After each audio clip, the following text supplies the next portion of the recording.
আসসালামু আলাইকুম রহমতুল্লাহি অবরকাতুহু। সম্মানিত দর্শক, লন্ডনে জনাব তারেক রহমান সাহেবের সঙ্গে ডক্টর মোহাম্মদ ইউনূসের একটি সম্মানজনক বৈঠক এবং এই বৈঠককে কেন্দ্র করে আলোচনা সমালোচনা এখন তুঙ্গে এবং এই আলোচনা সমালোচনার প্রেক্ষিতে রাজনীতিতে নতুন হিসাব এবং নতুন মেরুকরণ শুরু হয়ে গেছে। ফলে গত 10 মাস এই রাজনীতির অঙ্গনে যে উত্তাপ ছিল, এই রাজনৈতিক অঙ্গনে যে হিসাব ছিল, নিকেশ ছিল, এখন এই জুন মাসের 15 তারিখের পর থেকে নতুন করে সবাইকে ভাবতে হবে এবং নতুন করে সবাইকে সবকিছু শুরু করতে হবে।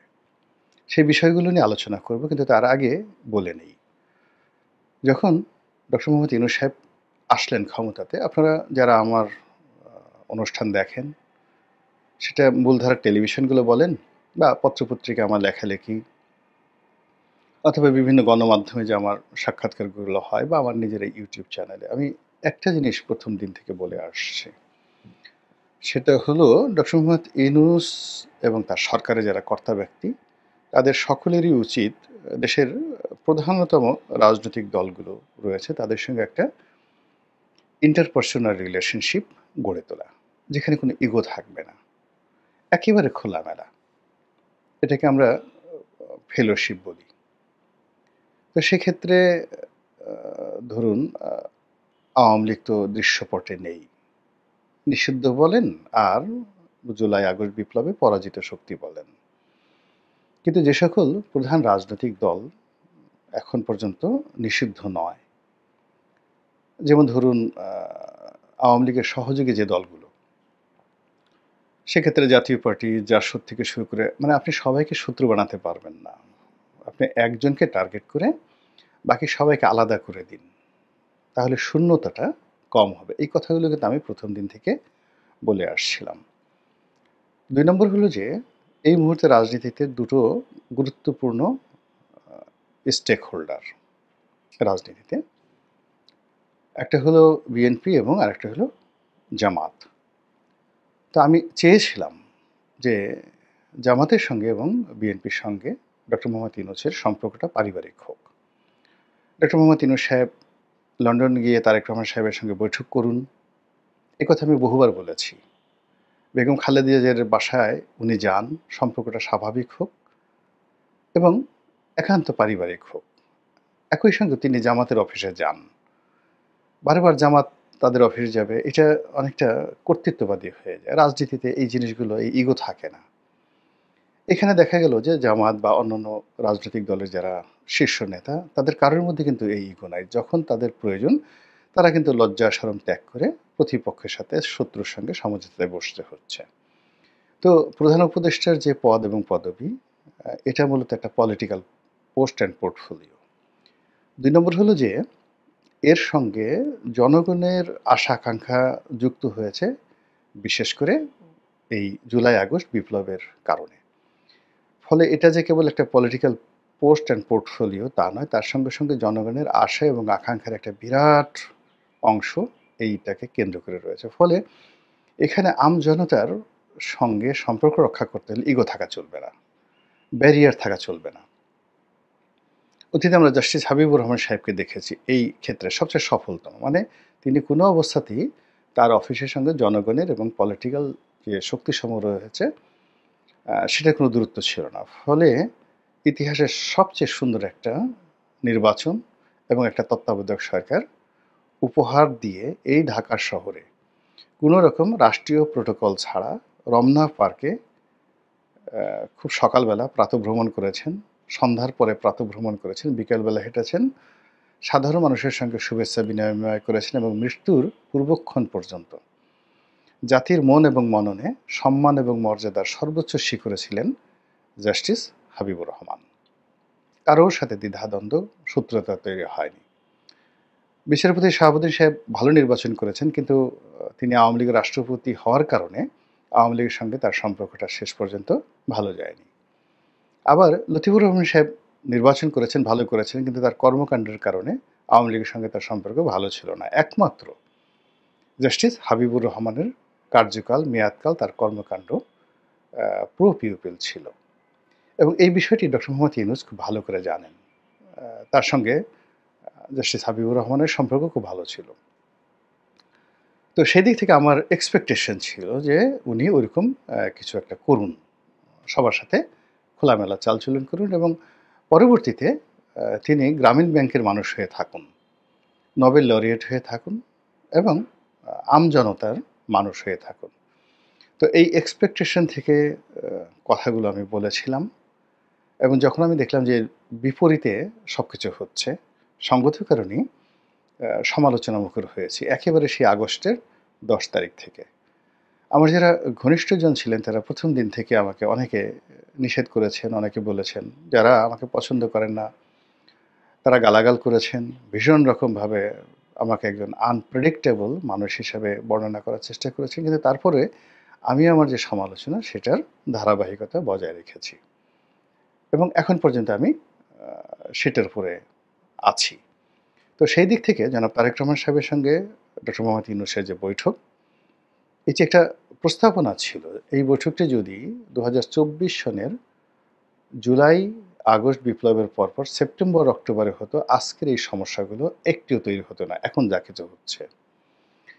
এবং নির্বাচনটি যদি ফেব্রুয়ারি মাসে হতো, তাহলে আজকে যে বিষয়গুলো নিয়ে বিতর্ক হচ্ছে এবং যে অনিশ্চয়তা দেখা দিয়েছে, তার একটিও হতো না। এবং ডক্টর মোহাম্মদ ইউনূস সকলের মাথার মুকুট হয়ে তিনি থাকতে পারতেন। কিন্তু এখন ঠিক সেম কাজটাই তিনি করলেন, কিন্তু বহু বছর পরে। ফলে কি হলো, তিনি নতুন বন্ধু হিসেবে বিএনপিকে কাছে নিলেন বটে, কিন্তু মধ্যে একটা সরল রেখা রয়ে গেছে, একটা সামন্তরাল রেখা রয়ে গেছে। উভয়ের মনের মধ্যে অবিশ্বাস, অনাস্থা, ভয় কাজ করছে এই তাদের বন্ধুত্বের মধ্যে। অন্যদিকে তার সঙ্গে যাদের কৌশলগত মিত্রতা হয়েছিল গত 10 মাসে, সেই কৌশলগত মিত্ররাও এখন এলোমেলো হয়ে গেছেন। তারা সিদ্ধান্ত নিতে পারছেন না। তাদের অভিমানে বুক একেবারে উম যাকে বলা হয় স্তব্ধ হয়ে আছে। তাদের পঞ্চ ইন্দ্রিয় রাগে, ক্ষোভে, ক্রোধে, অভিমানে মানে রীতিমতো ফুলে গেছে। এর বাইরে ক্ষমতার যে কেন্দ্রগুলো ছিল, সেই ক্ষমতার কেন্দ্রগুলো হঠাৎ করে হাই ভোল্টেজ হয়ে গেছে।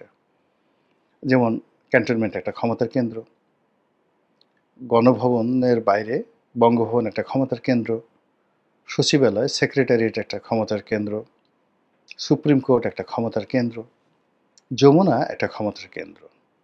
এখন এই কেন্দ্রগুলোর সঙ্গে যে পারস্পরিক যোগাযোগ ছিল কিংবা তাদের মধ্যে রেষারেষি ছিল, তাদের মধ্যে একে অপরকে নিয়ন্ত্রণ করার, একে অপরকে ওন করার, ভালোবাসার যে একটা রসায়ন তৈরি হয়েছিল গত 10 মাসে, ঠিক এই বৈঠকের পরে সবগুলো থমকে গেছে এবং সবাই যার যার জায়গায়, মানে কোনো রকম আপনি যারা বিদ্যুৎ বিভাগে কাজ করেন তারা জানেন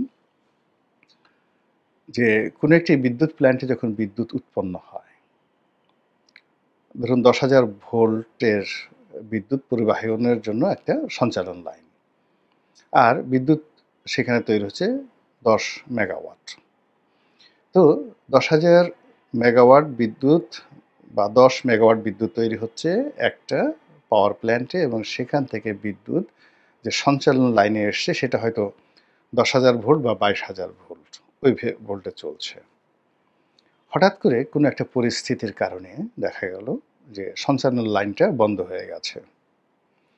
তো সঞ্চালন লাইনটা বন্ধ হয়ে যাওয়ার কারণে কি হলো, কিন্তু পাওয়ার প্ল্যান্টটা বন্ধ হয়নি। পাওয়ার প্ল্যান্ট সেই 10,000 বা 10 মেগাওয়াট বিদ্যুৎ সেখানে তৈরি হচ্ছে। তো পরবর্তীতে যখন আপনি সঞ্চালন লাইনটা আবার যুক্ত হয়ে যায়, তাহলে সেখানে কি ধরনের প্রতিক্রিয়া তৈরি হবে? এখন এই পাওয়ার হাউসগুলোর যার যার পাওয়ার সেটা এক্সট্রিম পর্যায়ে এই জুন মাসে তারা পাওয়ার উৎপন্ন করছে। কিন্তু তাদের মধ্যে যে সঞ্চালন লাইনটা ছিল অতীতে, সেই সঞ্চালন লাইনটা এর সঙ্গে বির, বির সঙ্গে সির, সির সঙ্গে ডির সব এলোমেলো হয়ে গেছে। ফলে কি হলো, এই যে সঞ্চালন লাইনটি এখন নতুন করে তাদেরকে আবার পুনঃস্থাপন করতে হবে। এখন পুনঃস্থাপন করতে গেলে আগে তো বিদ্যুৎ স্টেশনগুলো বন্ধ করতে হবে, মানে পাওয়ারটাকে জিরো করতে হবে। আর এইভাবে যদি হাই ভোল্টেজ নিয়ে আবার পুনঃসংযোগ স্থাপন করতে হয়, তাহলে কি হবে? বিদ্যুৎ কেন্দ্র জ্বলে যাবে। যারা এই সংযোগ স্থাপন করতে যাবেন তারা পুড়ে ছারখার হয়ে যাবে, যে কোনো দুর্ঘটনা ঘটতে পারে। তো যার জন্য এরকম একটা হাই ভোল্টেজ নিয়ে হঠাৎ করে এই সঞ্চালন লাইনটা, আগে যেটা এর সঙ্গে 20 ছিল, 20 সঙ্গে সির ছিল, এখন এটা যদি এর সঙ্গে সির হয়ে যায়, সির সঙ্গে ডি হয়ে যায়, যারা জ্যামিতি মানে বা চতুর্ভুজ কিংবা যারা বর্গক্ষেত্র এগুলো নিয়ে লেখাপড়া করেছেন, তারা সেই ত্রিভুজ, চতুর্ভুজ, রম্বস, এদের কৌণিক দূরত্ব এবং সেখানে অ্যাঙ্গেল, এখানে এ বি সি ডি, এগুলোর বিভিন্ন বাহুর যে যোগাযোগ, এই সম্পর্কে আপনারা খুব ভালো করে জানেন।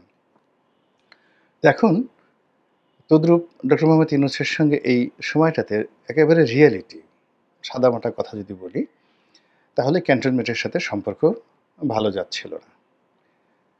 সেই দিক থেকে অনেকে বলার চেষ্টা করছিলেন যে ক্যান্টনমেন্টের একটি অংশ হয়তো ভারতকে সমর্থন জানায়, আরেকটি অংশ জামাতকে সমর্থন জানায়, আর জামাতকে যারা সমর্থন জানায় তারা মূলত ডক্টর মোহাম্মদ ইউনূসের শুভার্থী। কারা জানে কি জানে আমি জানি না, বাট এইভাবে কিন্তু কথাবার্তা হচ্ছে। আর যখন ক্যান্টনমেন্ট থেকে বলা হলো যে ডিসেম্বর মাসেই একটা নির্বাচন হবে আর জানুয়ারি মাসের 1 তারিখে আমরা একটা নতুন সরকারকে ক্ষমতায় দেখতে পাবো, এবং এই কথার সঙ্গে জনাব তারেক রহমান সাহেবের যে বক্তব্য, ডিসেম্বরে নির্বাচন হতে হবে ফাইনাল, এবং এর বাইরে কোনো কথা নেই, এতে স্পষ্টতই বোঝা যাচ্ছিল যে উত্তরপাড়া অর্থাৎ ক্যান্টনমেন্টের সঙ্গে বিএনপির একটা সংযোগ, সেটা বাক্যের হোক, হৃদয়ের হোক, মন এবং মননের হোক, এটা হয়ে গেছে, উভয়ের ভাষা মিলে গেছে। তো যখন উভয়ের ভাষা মিলে গেছে তখন সেখানে আরেকটি সংযোগ, সেটা অবশ্যই ছিন্ন হয়ে গেছে। তো ছিন্ন হয়ে যাওয়ার কারণে যে ক্রিয়া এবং প্রতিক্রিয়া আমরা দেখেছি, যা কিনা আমাদের পুরো রাজনীতির অঙ্গনকে উত্তাল